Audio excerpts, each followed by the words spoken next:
after this boxing experience, are we gonna see like a new Eddie Fraire on October 17th, man? Yeah, man, I definitely feel like more volume is there now. I'm able to kind of put punches together more now. Don't get me wrong, I love knockouts though. If I go out there and knock German out, quick, I wouldn't be mad at it at all. But more than anything, I'm excited to go out there and just show that I can be a true vet and just put it all together.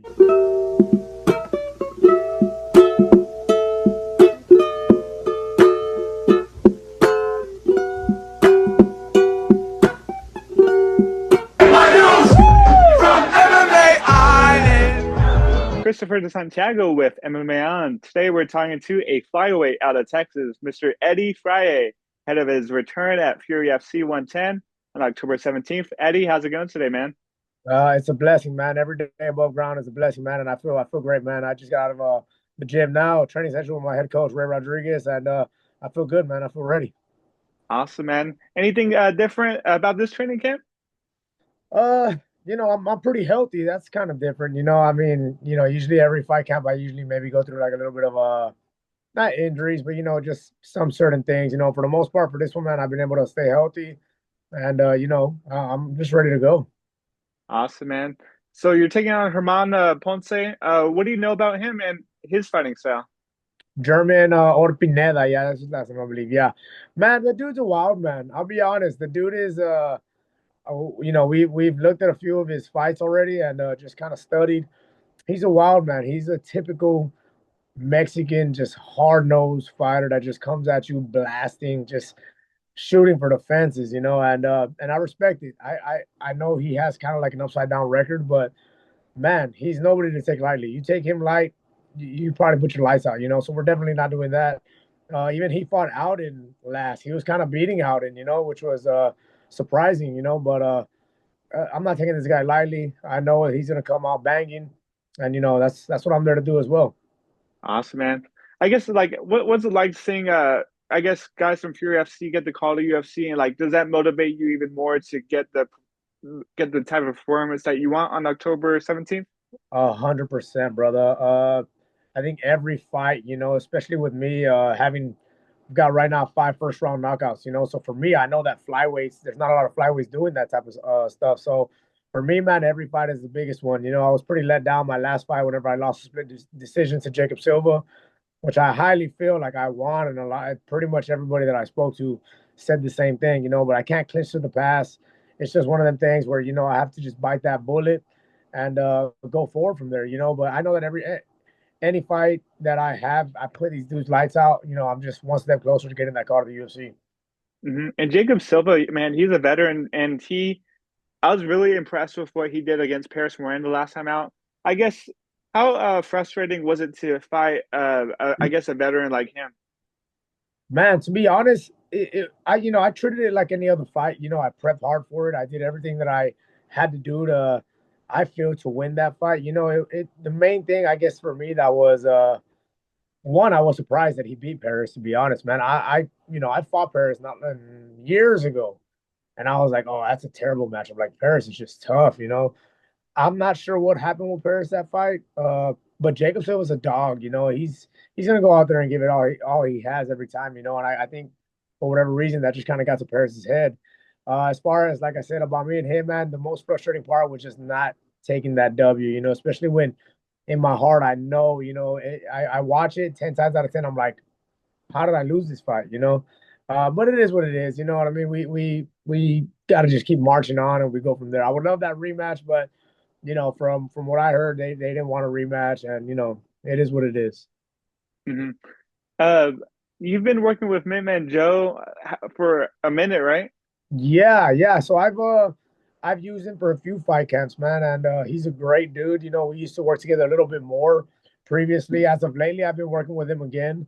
But man, anytime that I get with him is a great time. He's an awesome mid holder, coach, friend, and just a great dude. Awesome, man. On your Instagram notes, you said that you just want to meet the version of yourself that I've been awaiting. I guess what did you mean by that? Man, thank you for noticing. To be honest, I just I have this vision of myself that I've been seeing for the longest time, not only in the fight game, but just in general, as a husband, as a father, as a son to my mom, and just as just a child of God, that there's this vision that I have of myself. And I'm just kind of waiting on him to kind of come about. I think sometimes I think our own inner demons can kind of keep us away from that, so to say, and I think for me, I'm just trying to walk that narrow line and not be afraid, and in the fight game, like I said, in the fight game for sure, I know that I've had a few setbacks, that have kind of deterred me from the UFC and from bigger things, and I kind of align that and I coalesce that with just my life outside of the cage as well, So just in general, man, I'm waiting on that guy, and I think I'm pretty close to him, but I can easily be, I can easily take a detour by making a silly mistake or doing something, So I just want to meet that guy that God has planned for me to be. Hmm. And I think since our last interview, you've actually boxed a few times. I guess what did you make of or that experience going into the ring? Why did you get into the ring? Jesus Christ. That's a crazy story, man. I sold a vehicle that I had, a small little vehicle I bought for like really cheap. And I ended up selling it for like triple the price that I bought it for. And it just so happens that I sold it to his name's Chato. He has his own boxing gym here locally. Great guy, great gym that he has. Killers. He has killers there. And I sold it to him he was getting it for his son. The next day or 2 days later, it was on a Saturday, and I was walking with a limp. I kicked somebody's elbow or something, or his knee, I think. And he reached out to me and he's like, "Hey, my son's opponent fell through. I know you fight. I just wanted to see if you would want to do a boxing match with my son." And I was like, "That's kind of odd," but I wasn't really walking at this time. I was walking very gingerly and with a limp. And I was like, you know what, give me a day just to think about it. And because it was like a 5 day notice. It was like, it'll be this Friday. Wow. And I was like, damn, that's pretty soon to make a pro boxing debut. Uh, I told him, give me a full day just to kind of see where my foot was at and make sure that, I was going to be able to walk. I texted him 20 minutes later. I was like, let's do it. Like I'm with it. Let's just go. And yeah, man, that fight actually went to a draw. That was a little controversial because he hit me in the back of the head a few times. They took some points. But boxing in itself is an awesome sport, but the cardio is so much different from MMA. Uh, Whenever we were boxing, I was like, man, I just want to double leg this kid, leg lock him, and show him real fast. That this is where real fight, I beat your ass real fast. But obviously you can't. It's different. But the main thing that I take away from that, man, is just that was just such a financial blessing for me. I 100% contribute that to God, and then just said, man, that was God looking out for me. Because me, man, I got 6 kids. Every week it's like, all right, we gotta pay this bill, that bill. My kids need this, that. So just being able to get into the boxing, and the first 2 fights that I had were just, I didn't even know that boxing pays you straight cash. Oh, really? I Yeah, didn't know that actually. they gave me my last fight, for whatever reason, they were doing a check. So I don't know. I didn't really like that, but it is what it is. But yeah, they gave me just an envelope full of cash, and I was like, this is different. Let me go get a beer. It's pretty cool, it's pretty cool just to get an envelope, with a few $1,000s in there. And yeah, man, it was different for sure. So every boxing fight that I've taken was literally last minute notice. Like the 5 day notice was the longest notice that I had in boxing. The other ones were literally a day notice. One of them was like in 16-hour notice. Just Wow. wild. Yeah. Anytime, anywhere, man. Basically, man, it might not be the smartest move, but financially it definitely was. But man, my last boxing match, there's a guy here locally. His name's Louis. I don't know if you know him. He goes by Ferocious. He has his own gym as well. He's awesome dude, really cool buddy of mine. He hit me up, man. He was like, they want a boxer for tomorrow. Can you make it to Houston? And I'm at work, and I'm like, and this was like 2 weeks before Christmas. I was like, man, I was like, I have not cut any weight. I have done that. Like, what's the weight class? What is it? I told him I'm probably like at 140 right now. He's like, that'll work. Let me know if you can make it. And then we spoke numbers, and I was like, you know what? If you can get them to agree to pay me this, I'll be over there. at by 8 o'clock. Boom. He was like, they said yes. I was like, damn it. All right. I went home. I called my wife. I was like, look, I'm gonna leave right now. Like, I gotta get ready. I'm gonna go to Houston. I'm gonna fight. I don't even know who I was fighting. I was like, I'm gonna fight this boxer. Uh, I drove off, weighed in. The next day, boom, we're fighting. It was quite the experience. But let me tell you, that specific boxer, man, I don't even remember his name to be honest. What was his name? That guy hit the hardest that I've ever been hit. As far as like boxing wise, Really? Jesus Christ. I was like, what in the hell is this freaking dude like I'm going in, I threw a few swings and he hits me with like a barrage. And I'm like, what is going on here? It was definitely something where I was like, all right, this is that fire that I got to go through, in order to get a blessing, and but it 100% was a blessing. And I would take that any day out the week. I laid down my life as a human sacrifice for my kids, for my family, for my wife. And that's the way I saw it. I was like, in a real fight, I whooped this dude's ass.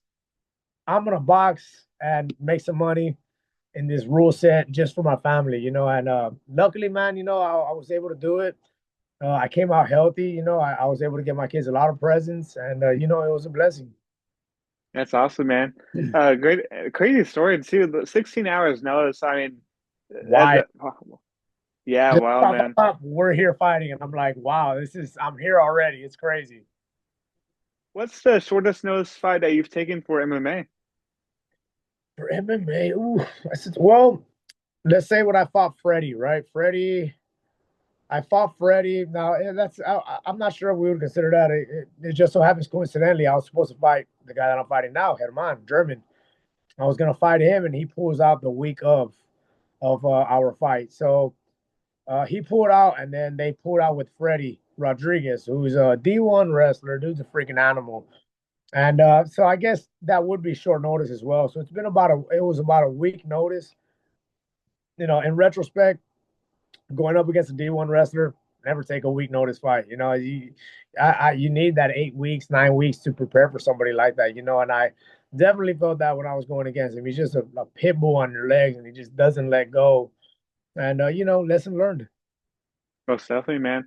Are they like how better are your hands going to be? I mean, obviously, we've seen you knock out people like 13-second knockout earlier in your career, but after this boxing experience, are we going to see like a new Eddie Fraire on October 17th, man? Yeah, man, I definitely feel like more volume is there now. I'm able to kind of put punches together more now. Don't get me wrong, I love knockouts though. If I go out there and knock German out, quick, I wouldn't be mad at it at all. But more than anything, I'm excited to go out there and just show that I can be a true vet and just put it all together. Not just be a knockout artist, not just be a kickboxer. Go out there, take him down, maybe submit him. I've been wanting to get a first sub. I don't think it'll be as fulfilling as a knockout. But I would love to go out there and get my first sub. For whatever reason, whenever I'm in that cage, I'm so knockout hungry that I sometimes don't even like think to take down or to choke, even though I've had opportunities where I could have. For whatever reason, I'm just like, get up and let me hit you again. That's a part of the fight game that I need to grow through. So because there's been a few fights where I probably could have won either faster or not gone to a decision, or whatever. If I would have gone for subs or just wrestled a bit more. And you have a very exciting fighting style, Eddie, and like I guess I'm not sure if like you want to fight outside of UFC, but like, is there any other promotions that you'd like to fight for, like a Karate Combat or Dirty Boxing, BKFC, UFC? Like, do you see that in your future? Yeah, funny thing about that is that I would love to go to Karate Combat. That's there, it looks pretty cool as well. And but I actually was offered a bare knuckle boxing match. I was gonna take it. I'm not sure what happened. It fell through. I think what happened was it was like a week notice, and it was kind of up in the air. I would have taken it, but especially if the pay's right. That's I mean, obviously that's what us prize fighters do it for.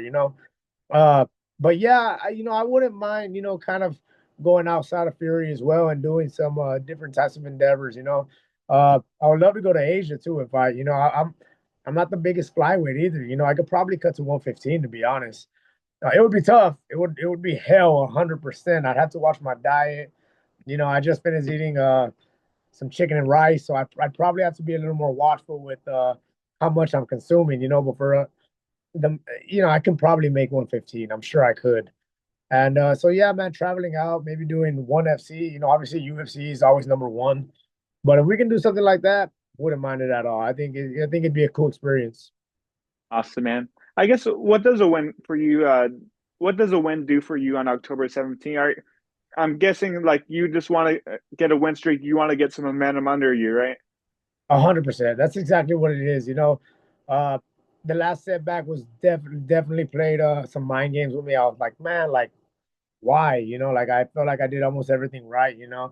But for whatever reason it wasn't. So now I'm like, all right, I had to kind of reset, get back on track, and just tell myself, all right, let's go. Like I can finish the year strong. Hopefully after this one I can still get another one. It kind of puts me right back where I need to be at to maybe get a call, to the contender series or straight to the UFC, whatever it might be. I just want to keep putting bodies underneath my record and just keep climbing. Awesome, Eddie. I think that's all the questions I had for you today, man. I just want to thank you again for the time. Is there anything that you want to say to the fans out there watching? Man, I just want to say, man, anybody that is going out to Fury FC, or if you're going to be watching on UFC Fight Pass, man, just expect a high def show, man. I cannot wait to go out there at a show we've been cooking down at Unity Training Center. Thankful for all my training partners, all my coaches, and just everybody who has been a part of the journey, and I'm excited to go out there and put on the show.